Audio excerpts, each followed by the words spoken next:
Vamos, Stanislao, gracias.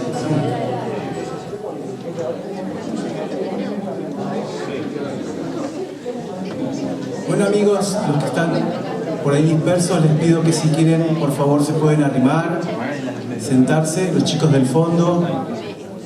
Gracias. Vamos a continuar con la actividad de este tercer Congreso Coral Argentino, primero latinoamericano.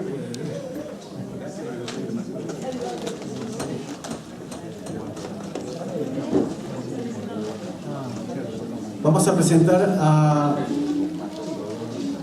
una pensadora del canto coral.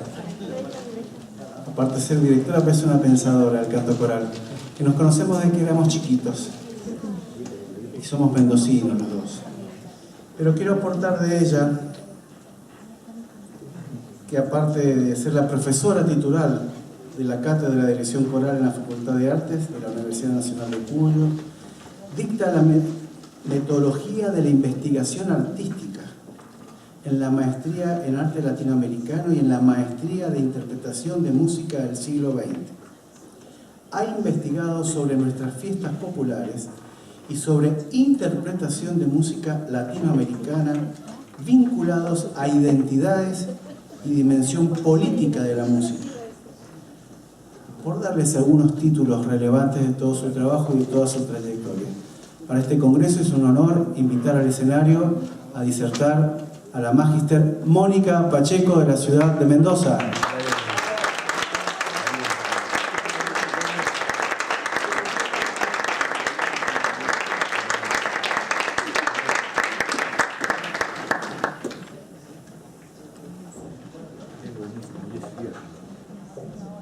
Bueno, muchísimas gracias, Alejandro.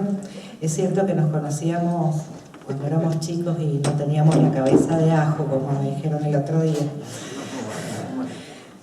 Y realmente para mí es un honor estar acá representando a mi universidad, a mi provincia y a un grupo de investigación que dirijo, donde todos nos preguntamos a menudo acerca de la identidad en la música en general y en la música coral y vocal en particular. También mi agradecimiento es hacia la UFADAC, porque creo que estos congresos, estos espacios de encuentro nos enriquecen a todos, y nunca me imaginé tantas posturas distintas, tantas aristas, como dice Lale, respecto de las mismas cosas.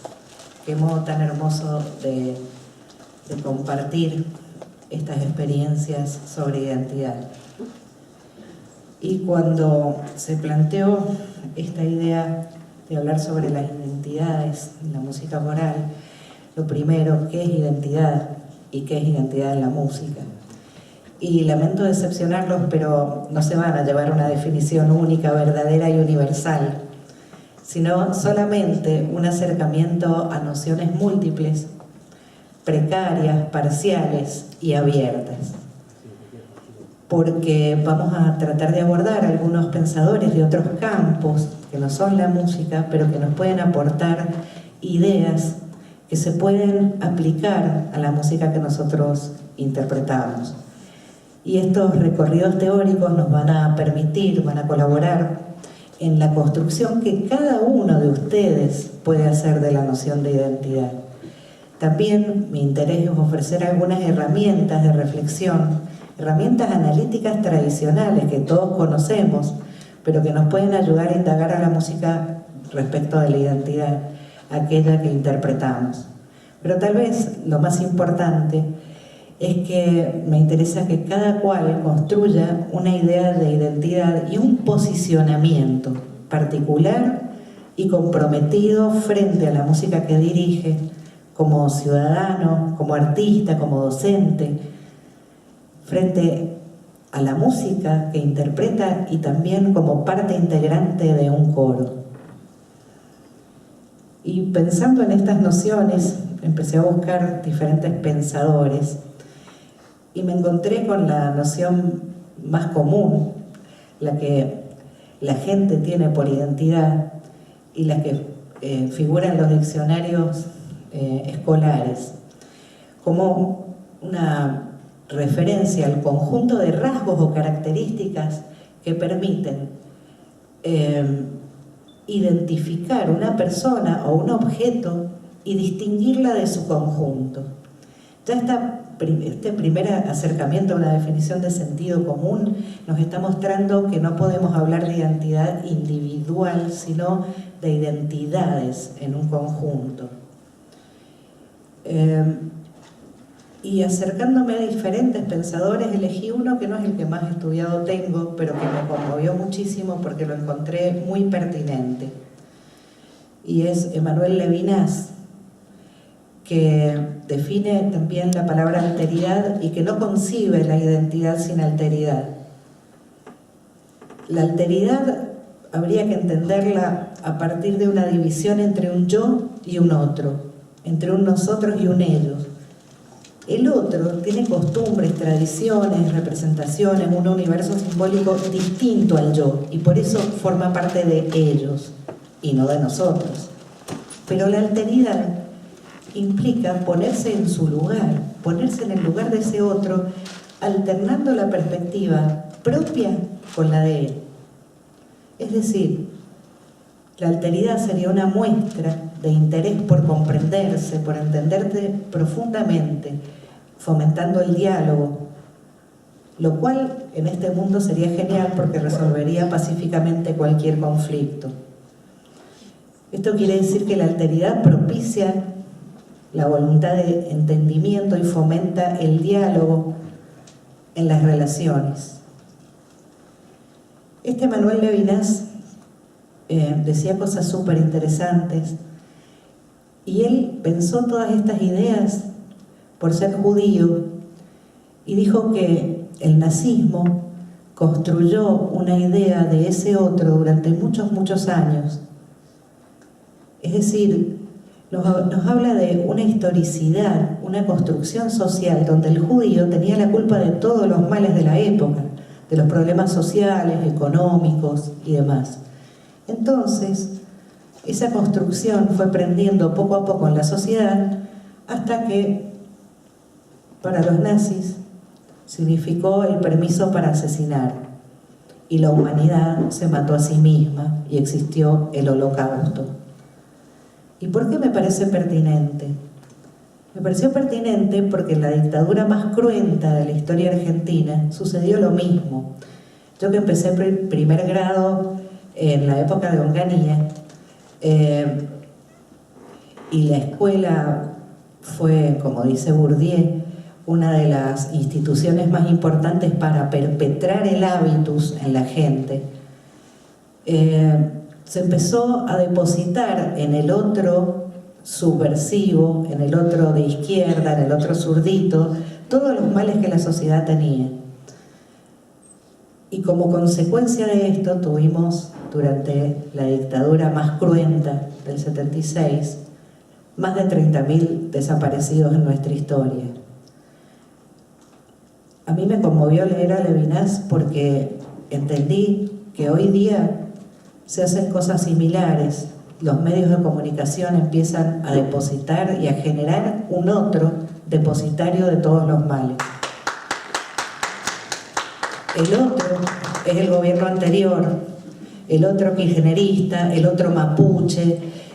Tiene muchos nombres el otro, pero tenemos que tener cuidado de esta construcción social tan terrible y tenemos que saber desarmar ese mensaje para entenderlo con profundidad y poder amar el universo simbólico del otro. Desde la música coral lo podemos hacer. Y fíjense, un coro es una pequeña comunidad y a veces depositamos en la mochila del que se va todos los males del coro. Se van a acabar todos los males porque se fue Pepito, que era el indisciplinado, que era el que esto, que era el que el otro. Y realmente los psicólogos sociales que dicen Pichon Rivière y demás, que el coro es un grupo operativo que representa la sociedad, es una comunidad pequeñita, deberíamos sanamente abrir la mochila de ese otro que se va y observar a ver cuántos males los tenemos que repartir entre Juanita, Margarita, y todos los demás cantantes, incluso, y mucho más aún, el director. Eso sería una manera sana de resolver esto que tenemos la costumbre de hacer, de depositar en otro todos los males. Eso que plantea Levinas, que no existe identidad sin la existencia de la mirada de un otro, eso tan sólido y cohesionado que nos hace ser lo que somos, es siempre el resultado de la mirada de un otro que nos observa. Pero no es solamente apariencia, también tiene que ver con el accionar en el mundo. Porque el mundo y el yo son y tienen un feedback. Nuestro accionar en el mundo permanente permite que interactuemos con otros y que mi accionar no sea solo apariencia, sino también un interactuar que se modifica en la medida que yo me modifico y el mundo se modifica. Entonces, en esa parte, Levinas fundamenta su segundo concepto y dice que la identidad nunca puede ser algo rígido, sino por lo contrario, es el resultado de un proceso dinámico y cambiante, en tanto que el mundo cambia y mi accionar en el mundo también lo hace. Tomar en cuenta esa interacción con el entorno nos permite también concebir la identidad individual como algo que jamás se detiene. Ahora, Levinas también nos invita a pensar que ese interactuar con el mundo no es permanente, sino que existe una apertura del yo hacia el otro y un repliegue sobre uno mismo. A ese repliegue sobre uno mismo lo llama autorreflexión. Por eso dice que la identidad tiene carácter reflexivo, y en ese carácter reflexivo incluye lo heterogéneo, incluye el otro, la diferencia con el otro en el yo. En esta reflexión nosotros proferimos hacia el otro una narrativa verosímil de lo que somos. Nosotros damos cuenta sobre nosotros mismos. Y esa narrativa, que Emmanuel Levinas la lleva prácticamente a la lingüística, donde el sujeto da cuenta sobre sí mismo, yo digo que también es una narrativa artística, donde nosotros damos cuenta de nosotros mismos a través de nuestro accionar, a través de una obra musical, a través de una canción, a través de una escultura, a través de un cuadro, a través de una narrativa que no necesariamente solo tiene palabras. De modo que la identidad se conforma a través de actos comunicativos y en este sentido tiene una dimensión intersubjetiva, un vínculo entre los diferentes sujetos. Es apariencia, es accionar, es observada por la mirada de otro, pero con carácter autorreflexivo e inclusión de las diferencias, inclusión de lo heterogéneo. Y en esta tercera mirada que propone Levinas encuentra el valor de la comunicación, de la palabra. Y nos dice que la dimensión intersubjetiva es el espacio dialógico, el espacio de diálogo entre yo y el otro, y está implícita en todos los procesos de construcción de la identidad, donde se confrontan una identidad y una alteridad concreta. El yo se sitúa frente al rostro del otro y se relaciona a través del lenguaje. Es así como interactuamos las diferentes identidades o alteridades. Entonces, en esta dimensión dialógica, la palabra, el discurso, es un vínculo, tiende puentes entre dos alteridades y no queda recluido en un enunciado solamente porque al hablarle a otro reivindica la diferencia, le habla a otro distinto. En ese sentido, la palabra escuchada entonces es un proceso activo que acoge por completo la diferencia, y el lenguaje implicaría una conexión de lo heterogéneo. Hablar sería volver el mundo común. En esta dimensión dialógica es que yo encuentro un correlato perfecto con la música. Si un discurso que se expresa con palabras es equiparable a sonidos humanamente organizados, o sea, a música, y se expresan como el lenguaje, debe ser a través de códigos sonoros que significan algo para alguien. En ese sentido, el discurso musical podría ser un vínculo que quedaría como un puente entre dos alteridades, porque reivindica, al igual que el lenguaje, al otro distinto. Por eso la música es esencialmente interpelación. Si la música interpela al otro, la escucha también es un proceso activo que acoge esa diferencia, un puente entre dos alteridades. Continuando con el correlato, el enunciado escrito, dice Levinas, no tiene tanta potencia como el proferido, como la palabra hablada, y lo mismo ocurre con una partitura y con la música que suena. La música que suena permite la reivindicación del otro y la escucha activa. Y en ese sentido también la palabra escrita sería letra muerta y la partitura también hasta que comienza a sonar.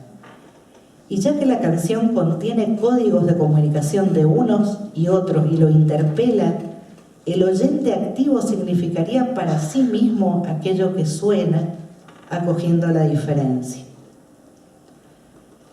No los quiero cansar con tanta teoría. Esto, perdón porque es aburrido, pero me parecía importante empezar con esta reflexión antes de pensar en las herramientas que pueden ser utilizadas para plantearse la identidad en la música coral.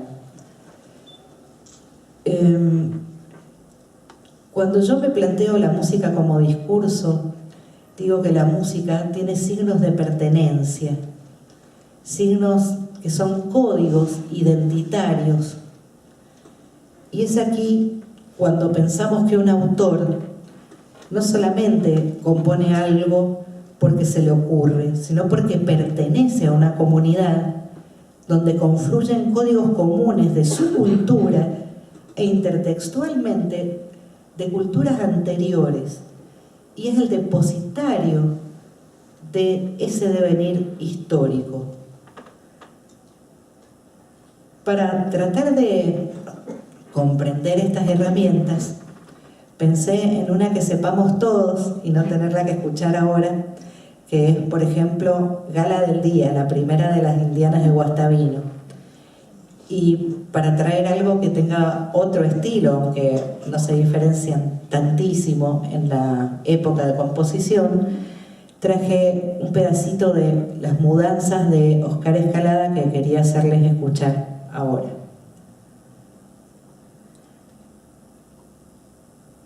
Malambo,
hermosa. Esta es una versión de Javier Bustos del Cantemos Coroa. Pero como vamos a tratar de pensar en estas herramientas que ofrecemos, que todos conocemos porque vienen de análisis inmanentes del sonido material, pero que nos pueden ayudar a conectar con estas nociones de identidad, me parecía importante que la escucháramos. ¿Y el orgánico qué es? Son las voces que se expresan, el conjunto de timbres, de voces o instrumentos, o ambos. Los instrumentos o voces que fueron seleccionados para el autor para poder expresar la obra. Las voces son los sonidos materiales, directos, que son referenciales porque señalan de una manera tal vez directa o metafórica las sonoridades expresivas de los sujetos elegidos para integrar el espacio de la canción. Esto nos ayuda a localizar grupos sociales, espacios y tiempos, porque manifiestan importantes anclajes. Por ejemplo, el orgánico de las indianas, un piano de cola y un coro de cámara con sonido lírico, voces absolutamente académicas, técnicamente muy bien formadas, que son metáforas de otras voces no tan académicas que ocupan espacios más bien marginales, a las cuales aluden, pero que no están. En un estilo totalmente diferente, observamos que en Mudanzas también aparece un orgánico de voces corales.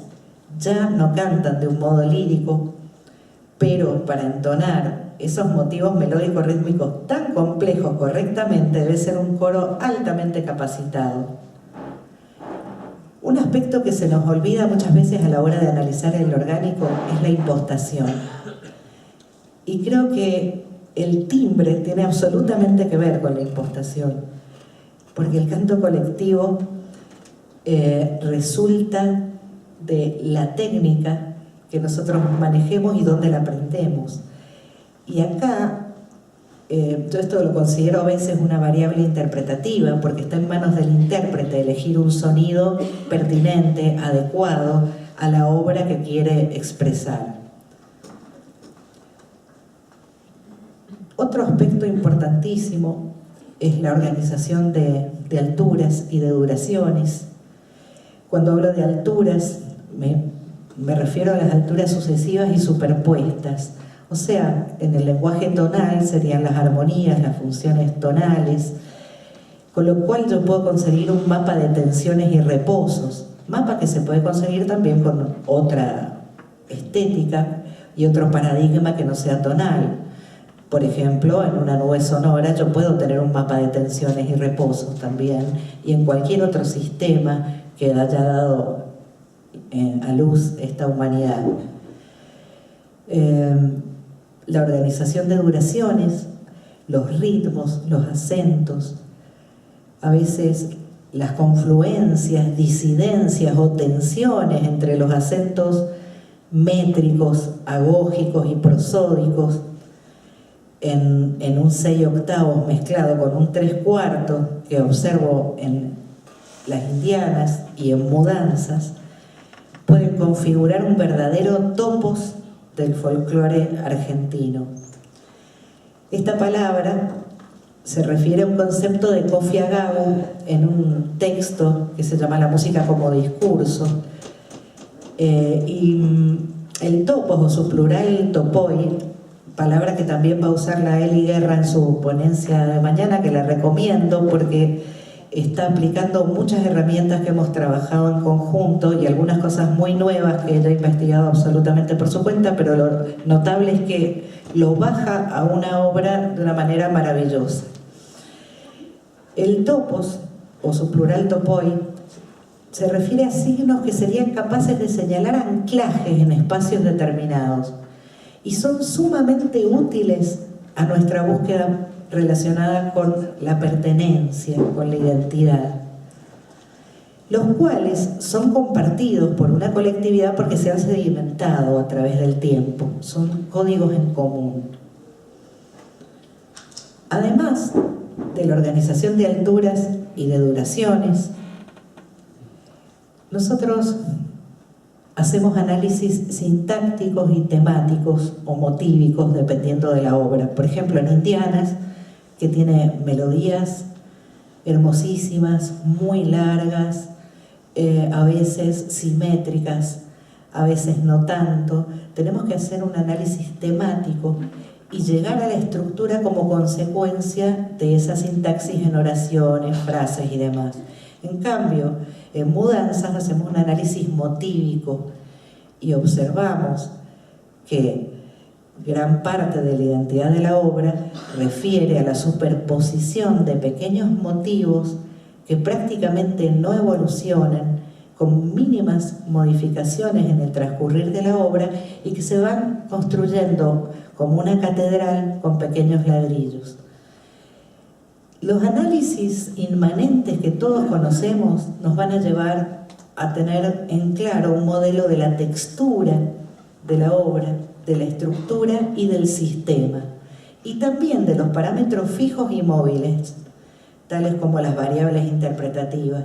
Cuando digo parámetros fijos me refiero a lo que escribió el compositor, que no podemos modificar, como las alturas, un tempo determinado y demás. Y los móviles o variables interpretativas son todos aquellos que nosotros como directores podemos modificar.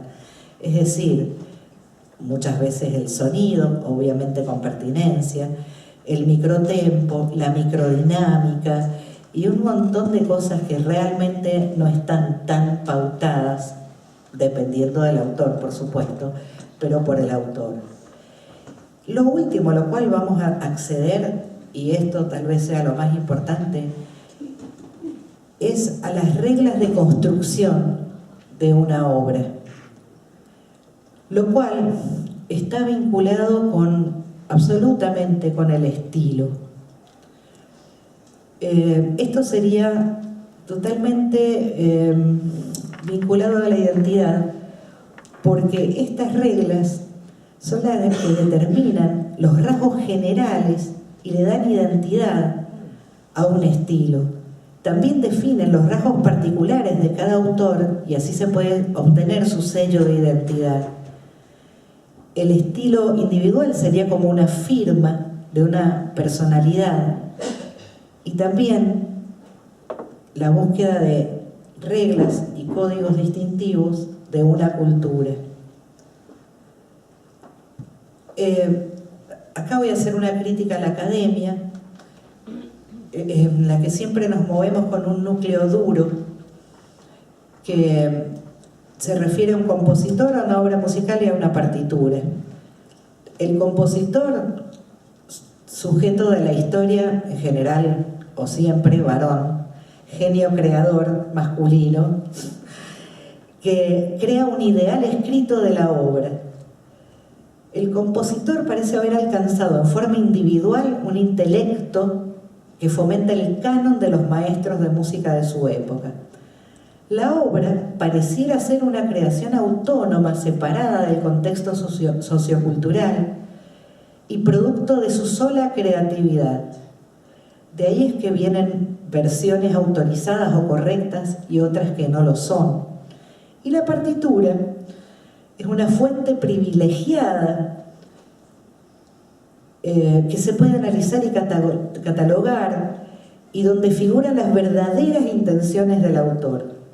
Es importante tener en cuenta que en este análisis quedan absolutamente excluidas las músicas que no tienen partitura, porque se sostienen a través de otras fuentes. Es más, este pensamiento dio lugar a la expresión autor anónimo, expresión que no me gusta, porque en realidad es una colectividad múltiple, colectiva, una sociedad que por tiempos ancestrales ha podido transmitir oralmente una canción y la sostiene desde tiempos inmemoriales.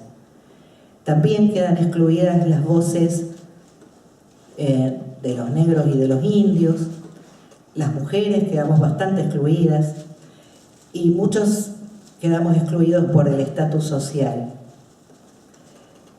En nuestro grupo de investigación tratamos de tener en cuenta el contexto sociocultural de cada una de las músicas, se tenga o no se tenga registros en partituras.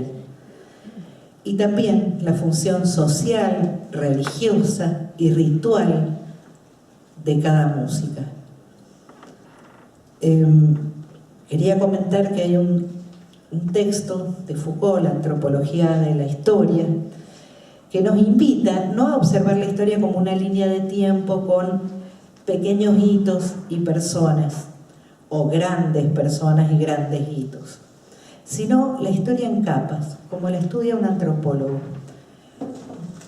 que con su escobita barre una capa y se encuentra con otra, y luego otra, y así va configurando las reglas de cada paradigma, de cada capa de historia, y encontrando en esa reconstrucción los significados de cada una de esas reglas y de esos sujetos. Y esto permitiría incluirnos a todos esta visión de la historia, no solo a los seres importantes, sino a los seres cotidianos y a los hechos cotidianos que también configuran la historia. La historia de las diferentes comunidades nos permiten reconstruir distintas cosas. Por ejemplo, la señora que canta mientras envuelve en el almacén de ramos generales el azúcar en un papel madera o de estraza, o la chica del minimarket que canta con los auriculares puestos de la música de su celular mientras pasa con el código de barras los paquetes envasados del azúcar. Estas personas estarían incluidas en este estudio porque son las que construyen verdaderamente esta cultura en capas. Para tomar contacto en este sentido con nuestra identidad, la música histórica tendría que tener en cuenta todas las voces silenciadas, las voces femeninas, las voces de todas las etnias, las voces de toda la comunidad. Y si nosotros reconstruyéramos esa historia de las voces silenciadas, quién sabe si el canto colectivo se pareciera tanto al modelo de coro que hoy tenemos, que es un modelo que proviene absolutamente de Europa. Estudiando esto, tal vez nos acerquemos al posicionamiento del autor y del intérprete. Porque ¿quiénes sostienen las reglas? ¿Una comunidad o el conservatorio o la memoria ancestral? Si yo vuelvo a analizar las voces del orgánico ya con esta perspectiva, me voy a dar cuenta que en esta historia en capas, Guastavino reproduce las voces de un lied alemán del siglo XIX en la segunda mitad del siglo XX. Y también hay un proceso de atribuirle a la voz de la guitarra, es decir, de reemplazar la voz de la guitarra con la voz del piano. Esto sería una metáfora que intenta, con la disposición de los acordes, el octavado de la mano izquierda y el ritmo, dibujar los rasguidos de la guitarra distante, porque representa metafóricamente su voz y la voz del gaucho, puesto en el sonido lírico del piano de cola y las voces del coro de cámara. Entonces, digamos, hay un distanciamiento y también hay dos capas de historia diferentes: la historia de nuestra propia tradición argentina y la historia de los líderes alemanes. Si analizáramos desde este punto de vista mudanzas, observaríamos que estos motivos también son una metáfora de la guitarra y del bombo, y que las onomatopeyas van dibujando esos sonidos. También podemos observar que dibujan el zapateo y las pequeñas variaciones se identifican con los pasos del zapateador, que son los denominados mudanzas, esos cambios casi imperceptibles que se van produciendo, pero el estilo es totalmente diferente. El estilo es minimalista, un estilo que aparece en varios lugares a la vez. Y cada uno de estos motivos de escalada podría ser considerado un topoi, un verdadero topoi del folclore argentino, desde un lugar urbano y absolutamente actual. Y no es el minimal de Philip Glass, donde la reiteración de un mismo motivo implica la no evolución, es decir, dibuja esta contrariedad a la modernidad y a la teoría evolucionista de Darwin y a la creencia de que la humanidad evolucionaba. Adorno nos dice, después de Auschwitz, no existe evolución de la humanidad. Esta no evolución del material temático también es una crítica hacia la sociedad posmoderna, donde todo es reiterado y no existe la evolución. Tampoco es el minimal de los países del este de Europa, como el de Arvo Pärt, que es un minimal místico que en realidad trata de dibujar con esa reiteración la continuidad del espíritu, la permanencia del orden cósmico y del orden divino. No es ese misticismo, sino precisamente son motivos identitarios que tratan de llevar a cabo una expresión de una canción desde un aquí y ahora, desde lo urbano, y trae la metáfora de lo rural.